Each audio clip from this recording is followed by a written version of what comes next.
Saan po yung daan ko? Alam mo bang barangay dun sa Leon? Opo.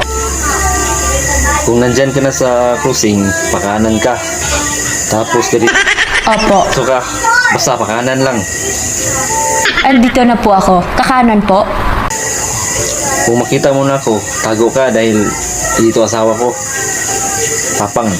Kanina pa po kasi ako nagte-text. Hindi din po kayo Ay, sorry. Wala po. Wala po signal dito sa Leon. Anong pagkain po ba to, sir?